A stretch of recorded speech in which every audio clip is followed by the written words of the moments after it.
One thing that bothered me greatly when I first started reading derivations in applied sciences such as physics is that higher order increments such as dx squared can somehow be ignored.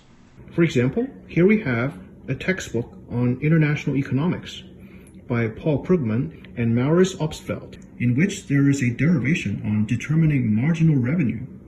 Here, in equation 6a-6, notice in the last term there is a dq squared. The authors wrote the following.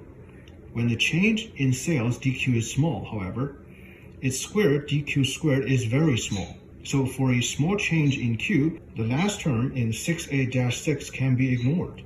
The use of infinitesimals since the advent of calculus had been a great source of controversy, and one of the main motivations that real analysis was born. The nature of infinitesimals and their behaviors are not just academic, as it turns out to be one of the things that makes or breaks calculus.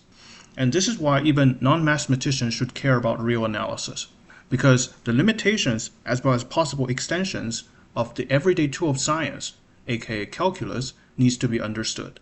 So in this video, we will start with a physical example, namely the rocket equation, and then we will investigate the exact meaning of equations such as dx squared equals 0, as it turns out to be a shortcut, and we will give a fascinating concrete example on when such shortcuts can fail. Let's get started. So here's the setup for the classic rocket equation. Consider a rocket, namely a self-propelled projectile, experiencing no external forces. At time t, its mass is m and its velocity is v, measured in the lab frame. So its linear momentum at time t is just mv. After an infinitesimal duration dt, exhaust with mass dm was ejected from the rocket. As a result, the rocket accelerated. The new velocity is v plus dv, and the exhaust velocity, which is in the opposite direction, is ve, also measured in the lab frame. So now the system's new momentum at time t plus dt is the rocket's new momentum plus the momentum of the exhaust. And since the rocket experienced no external forces, the linear momentum is conserved, so we can set up an equation. So here's the conservation of linear momentum. And since big VE is in the lab frame, we can write little ve equals big V minus v, the exhaust velocity in the rocket frame. And typically, little ve is a design specification. And then we just expand and simplify, and we end up getting this equation. 0 equals mdv minus dmdv plus dmve. And here comes the bothersome step. Ignoring higher order increments or differentials, dmdv, we get 0 equals mdv plus dmve. And this is a differential equation. To solve it, we manipulate by dividing by m on both sides. If we treat v as a constant, this is the same as 0 equals d of v plus ve times the natural log of m. Integrating this, we see that v plus ve times the natural log of m is a constant. Manipulating, we obtain the change in the velocity is ve times the natural log of m initial over m final. And here's a quick calculation as an example. If we take ve equals 4.5 kilometers per second, and the change in the rocket speed to be 7.9 kilometers per second, which is the first cosmic velocity, the minimum speed to orbit around Earth. For such data, the ratio between the initial and final mass is 5.79. That is to say, most of the rocket's load at launch is just fuel. This is the so-called the tyranny of the rocket equation, a great challenge for space colonization. So now it is clear that the whole result hinges on the step dmdv equals 0. But why can such things be ignored? Let's run the counterfactuals. Suppose we don't ignore dmdv and do the manipulation as before. Namely, we still divide m on both sides, and integrating, we get the d of the natural log of m dv equals v plus ve the natural log of m. So to recover the result earlier, we need the left-hand side to be 0. Regarding manipulations like this, George Berkeley, famous philosopher, once wrote, "And what are these same evanescent increments? They are neither finite quantities nor quantities infinitely small, nor yet nothing. May we not call them the ghosts of departed quantities?" And ghosts like dmdv haunted calculus for at least 2 centuries. To get an idea on why higher order increments can be ignored, Let's go back to calculus 1 and consider the simple integral, the integral of x dx from 0 to 1. If we're taking the left Riemann sums as our approximation of the area under the function f of x equals x, we see that the area is the total area of these little triangles. The area can be calculated exactly in this case. The sum of half delta x squared, where delta x is the length of the subinterval, and there are n such triangles, and since n delta x is 1, the total length of the interval 0 to 1, we get that the area is half delta x. The coefficient 1/2 does not matter here. What matters is the area is at the same order of delta x. As the partition gets infinitely fine, the contributions from the second order term vanishes. And now let's formulate a precise statement to describe the phenomenon we just observed, but for general functions. And to do so, we first interpret the expression, the integral from a to b df dg. Consider f and g to be functions over the interval a to b. Let n be a natural number. We define the partition P of the interval a to b as a finite list of points x0, x1, x2, all the way to xn in the interval a to b. And then we denote delta xi as the subinterval length, equals xi minus x minus 1. And the maximum of all the subinterval lengths is denoted as p norm. And we interpret the expression, the integral from a to b, df dg, the limit as p norm tends to 0, of the sum of f of xi minus f of xi minus 1 times g of xi minus g of xi minus 1 quantity. As a shorthand, we denote delta fi as f of xi minus f of xi minus 1. And similarly, we have the notation delta gi. If such limit exists, so expression of the integral of higher order increment is interpreted as the sum of finite increments as the partition gets infinitely fine. And next we have a proposition which we will prove. What do we mean by df dg equals 0? If f and g are differentiable and have continuous derivative on the interval a to b, then the integral of df dg over a to b is 0. But before proving it, let's first apply this result to the derivation of the rocket equation. In the proposition, we assume that the functions are smooth.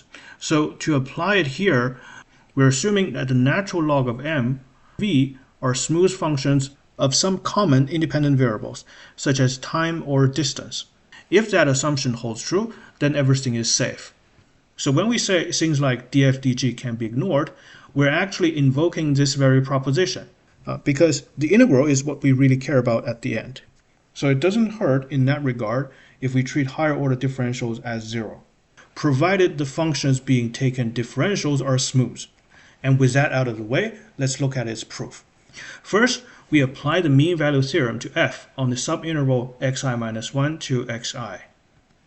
This says f of xi minus f of xi minus 1 equals f prime of ci times xi minus xi minus 1 quantity for some ci on the open interval xi minus 1 to xi.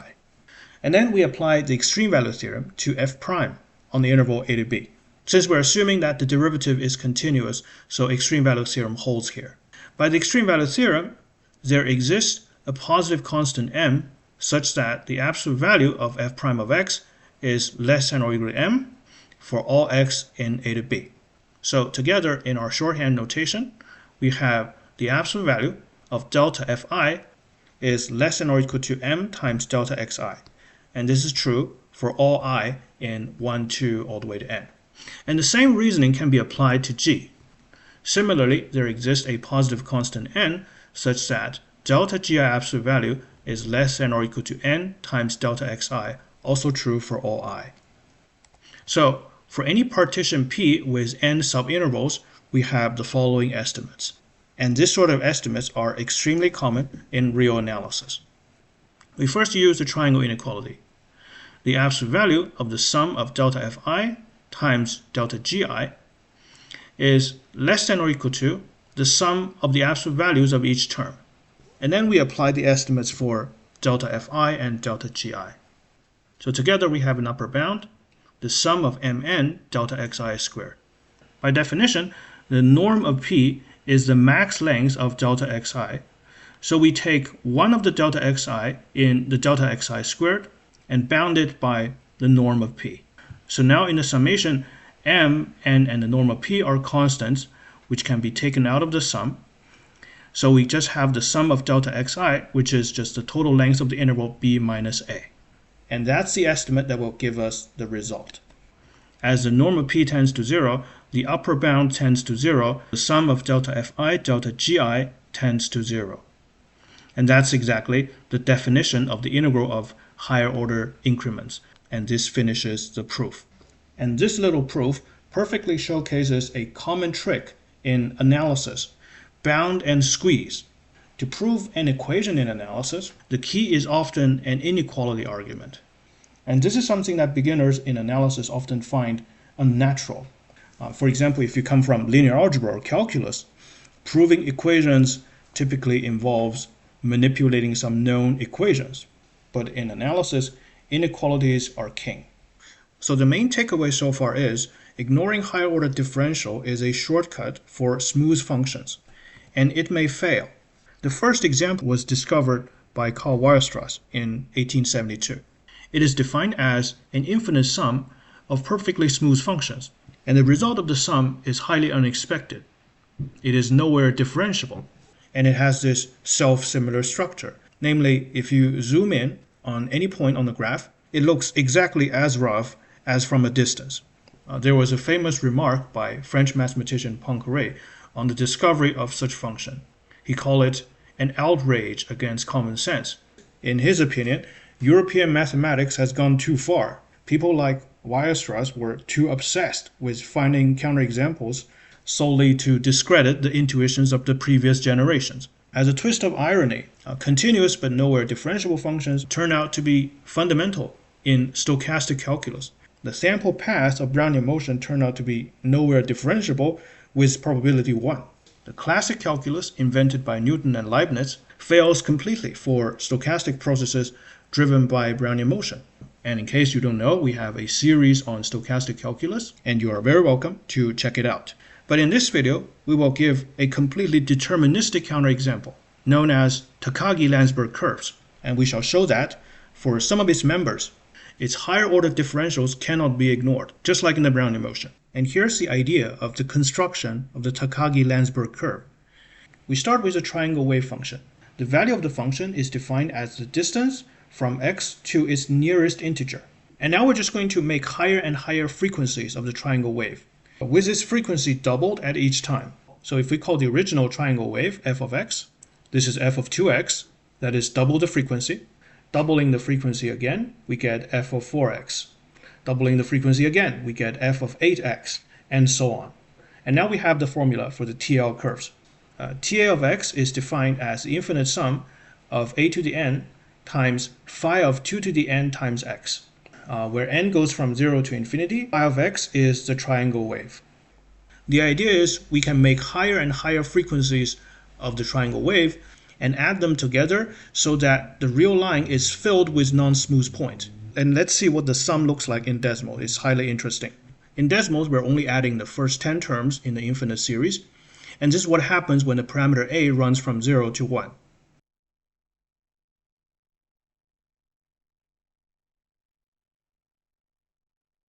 Amazing, isn't it? It's like baking a cake. And now let's investigate the sum of the second order differentials. Denote f of x as the Takagi-Landsberg curve with the parameter a equals 1 over the square root of 2. And due to the construction of the function, it is natural to consider the dyadic partition of the interval 0 to 1. The list of points xi equals I over 2 to the n, where I ranges from 0, 1 all the way to 2 to the n. And we shall show that the quadratic variation along dn is non-trivial. And by that, we mean the quantity qn defined as the sum of f of xi minus f of xi minus 1 quantity squared, where I ranges from 1 to 2 to the n, does not vanish even when n tends to infinity. So this example is meant to show that if the function is sufficiently rough, then its higher order increments may not be ignored, regardless whether it is random or deterministic. And here's the proof. Let's first decompose f of x into three components.